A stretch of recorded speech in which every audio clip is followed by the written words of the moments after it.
મિત્રો સ્વાગત છે તમારું અમારી ચેનલ મેલડીની વાતોમાં। મિત્રો તમારા ઘરને ધન પૈસાથી ભરી દેશે આ વાસ્તુશાસ્ત્રના 41 નિયમ।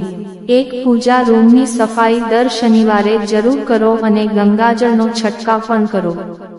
2 વાસ્તુશાસ્ત્રમાં પૂજાની દિશા નક્કી કરવામાં આવી છે। ઘર કે ઓફિસમાં પૂજાનું સ્થાન ઈશાન દિશામાં રાખો, તેનાથી ઘરમાં સુખ સમૃદ્ધિ વધે છે। ઉત્તર દિશા તરફ મુખ રાખીને કરવામાં આવતી પૂજા ધન પ્રાપ્તિ માટે લાભકારી છે અને પૂર્વ દિશા તરફ મુખ રાખીને પૂજા કરવાથી શુભ ફળ મળે છે અને ખૂબ જ ચમત્કારી લાભ પણ થાય છે। 3 જ્યારે મંદિરની સફાઈ કરો ત્યારે ભગવાનનો ફોટો જમીન ઉપર ન રાખવો જોઈએ। 4 ઘરમાં સાવરણીને હંમેશા છુપાવીને રાખો, એવી જગ્યાએ રાખો જ્યાં કોઈનો આવતા જાતા પગ ન અડે અને સાવરણીને હંમેશા નીચે પડેલી રાખો, ઊભી સાવરણી ક્યારેય ન રાખવી જોઈએ। 5 મંદિરનો દીવો રોજ સાફ કરીને જ પ્રગટાવવો જોઈએ। 6 ક્યારેય પથારી પર બેસીને ખાવાનું ન ખાવું જોઈએ। આમ કરવાથી ધનની હાનિ થાય છે અને માતા લક્ષ્મી ઘરેથી ચાલ્યા જાય છે। જો શક્ય હોય તો રસોડામાં જમીન પર બેસીને ભોજન કરવું જોઈએ। આનાથી તમારું ઘર ધન સંપત્તિથી ભરેલું રહેશે અને ક્યારેય ધનની કમી નહીં થાય। 7 પૂજા કર્યા પછી મંદિરને પડદાથી અવશ્ય ઢાંકી દેવું જોઈએ। 8 નવી સાવરણીનો ઉપયોગ હંમેશા શનિવારના દિવસે જ કરવો જોઈએ। 9 પૂજા રૂમમાં પ્રતિદિન એટલે કે દરરોજ એક કપૂર અવશ્ય સળગાવવું જોઈએ।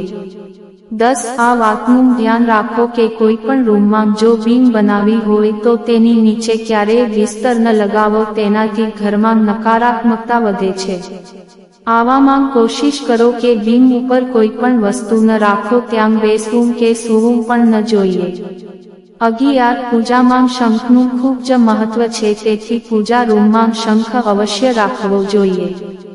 12 વાસ્તુ અનુસાર સ્વસ્થ જીવન અને લાંબા આયુષ્ય માટે તમારે હંમેશા દક્ષિણ દિશા તરફ માથું રાખી અને ઉત્તર દિશા તરફ પગ રાખીને સૂવું જોઈએ। આ દિશામાં માથું રાખીને સૂવાથી વ્યક્તિને ધન, સુખ, સમૃદ્ધિ અને કીર્તિ પ્રાપ્ત થાય છે। 13 પૂજા કક્ષમાં શુભ અને સાત્વિક રંગ જેમ કે આછો લીલો, પીળો, જાંબલી કે ક્રીમ રંગનો ઉપયોગ કરવો જોઈએ। 14 પૂર્વ દિશા તરફ માથું રાખીને સૂવાથી સ્મૃતિ, એકાગ્રતા અને સ્વાસ્થ્ય સારું રહે છે અને મનુષ્યની આધ્યાત્મિક વૃત્તિ વધે છે। વાસ્તુશાસ્ત્ર પ્રમાણે છાત્રોને ખાસ કરીને સ્મૃતિ અને એકાગ્રતા વધારવા માટે પૂર્વ દિશા તરફ મોઢું રાખીને સૂવું જોઈએ। 15 દક્ષિણ કે પશ્ચિમ દિશામાં પૂજા રૂમ બિલકુલ ન બનાવવો જોઈએ। 16 વાસ્તુશાસ્ત્ર પ્રમાણે પશ્ચિમ દિશા તરફ માથું રાખીને સૂવાથી પણ તમને ફાયદો થાય છે, કારણ કે આ દિશા પ્રસિદ્ધિ, પ્રતિષ્ઠા અને સમૃદ્ધિમાં વધારો કરે છે। 17 આરતી, દીવો, પૂજા અગ્નિ જેવા જે પવિત્રતાના પ્રતીકના સાધનો છે તેને મોં વડે ફૂંક મારીને ક્યારેય ઓળશો નહીં। 18 દક્ષિણ અને ઉત્તર દિશા તરફ મુખ રાખીને ભોજન બિલકુલ ન કરો, આ સેહતની દ્રષ્ટિએ બિલકુલ સારું નથી। 19 મંદિરમાં ધૂપ, માચીસ, હવનકુંડની સામગ્રી દક્ષિણ કે પૂર્વ દિશામાં રાખો, એટલે કે અગ્નિકોણમાં રાખવું જોઈએ। 20 ઘરમાં સવારે થોડા સમય માટે ભજન અવશ્ય વગાડવા જોઈએ। 21 ઘરમાં બૂટ ચંપલ રાખવા માટે એક નિશ્ચિત જગ્યા બનાવો। બૂટ ચંપલ જ્યાં ત્યાં વેર વિખેર કે ઊંધા ચત્તા ન રાખવા જોઈએ, તેનાથી ઘરમાં અશાંતિ ઉત્પન્ન થાય છે અને માતા લક્ષ્મી ક્યારેય ઘરે નથી આવતા। 22 કોશિશ કરો કે ઘરમાં કોઈ પણ બંધ ઘડિયાળ દિવાલ ઉપર ન રાખો, જે ઘડિયાળ કામ ન કરી રહી હોય તેને ઘરમાં ન રાખવી જોઈએ। 23 ઘરમાં ક્યારેય કરોળિયા ન થવા દેવા જોઈએ, નહીંતર ભાગ્ય અને કર્મ બંને બગડવા લાગશે અને દરેક કામમાં બાધા આવવા લાગશે। 24 જો તમારા ઘરનો કોઈ સદસ્ય હંમેશા બીમાર રહે છે તો ઘરમાં મીઠાના પાણીથી પોતું કરવું જોઈએ, તેનાથી ઘરમાં નેગેટિવ દૂર થાય છે, સાથે જ પોઝિટિવ એનર્જીનો સંચાર થાય છે। 25 જો તમારા ઘરમાં વધારે દવાઓ છે અને તેમાંથી ઘણી દવાઓની તમારે તેની જરૂર નથી તો તેને ફેંકી દેવી જોઈએ. જો આમ ન કરવામાં આવે તો આ દવાઓ બીમારીને આમંત્રણ આપે છે. 26 વાસ્તુ અનુસાર ભોજન કરવા માટેનું ઉત્તમ સ્થાન પશ્ચિમ દિશા છે. ઘરની પશ્ચિમ દિશામાં બનેલો ડાઇનિંગ હોલ ખૂબ જ શુભ હોય છે. આ દિશામાં ભોજન કરવાથી માં અન્નપૂર્ણા પ્રસન્ન રહે છે. 27 આ પણ ધ્યાન રાખો કે ભોજન કક્ષની સામે ઘરનો મુખ્ય દરવાજો અથવા તો શૌચાલય ન હોવું જોઈએ, નહીંતર માનસિક કષ્ટ રહે છે. 28 રસોડામાં પીવાનું પાણી ઉત્તર પૂર્વ દિશામાં રાખવું જોઈએ. 29 રસોડામાં જો સાવરણી પોતું અથવા તો કોઈ પણ સફાઈનો સામાન રાખો છો તો તેને નૃત્ય કોણમાં રાખવો જોઈએ. 30 રસોડામાં ગેસ દક્ષિણ પૂર્વ દિશામાં રાખવો જોઈએ. 31 કીડી વંદો ઉંદર કે અન્ય પ્રકારના જીવજંતુ કિચનમાં ફરતા હોય તો સાવધાન થઈ જાવ, તે તમારા સ્વાસ્થ્ય અને બરકતને ખાઈ જશે. કિચનને હંમેશા સ્વચ્છ અને સુંદર રાખો. 32 રસોડામાં પાણી અને આ ક્યારેય એકબીજાની પાસે ન રાખવા જોઈએ. 33 ભોજન સૌથી પહેલા અગ્નિને અર્પણ કરો. અગ્નિ દ્વારા પાકેલા અન્ન ઉપર સૌથી પહેલો અધિકાર અગ્નિનો હોય છે.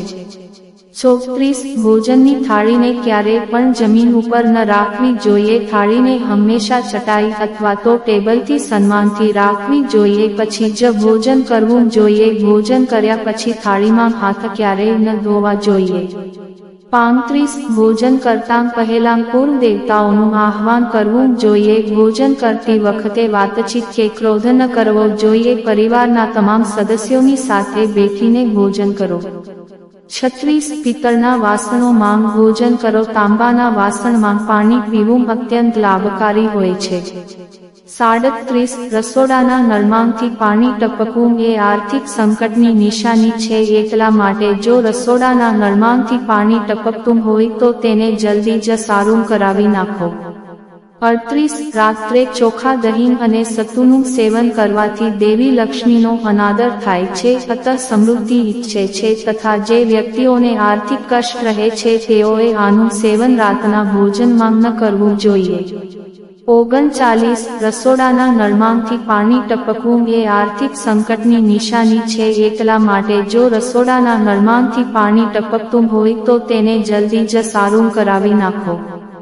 40 રસોડામાં કિચન સ્ટેન્ડની ઉપર સુંદર ફળો અને શાકભાજીના ચિત્ર લગાવો. અન્નપૂર્ણા માતાની તસવીર પણ લગાવો, તેનાથી ઘરમાં બરકત બની રહેશે. 41 વાસ્તુ અનુસાર જો ઘરમાં વાસ્તુદોષ હોય તો ઘરમાં અખંડ રામાયણનો પાઠ કરાવવો જોઈએ. સાથે જ ઘરના ઉત્તર પૂર્વ દિશામાં માટીનો એક કલશ રાખો. આ વાતનું ધ્યાન રાખો કે કલશ ખંડિત ન હોવો જોઈએ. જ્યારે રામાયણ સમાપ્ત થઈ જાય ત્યારે કલશનું પાણી તુલસીના કુંડામાં રેડી દો, તેનાથી ઘરમાં વાસ્તુદોષ દૂર થઈ જાય છે. મિત્રો, આવા જ વિડીયો જોવા માટે અમારી મેલડીની વાતો ચેનલને સબસ્ક્રાઇબ કરો અને કોમેન્ટમાં જય મેલડી માંગ લખો.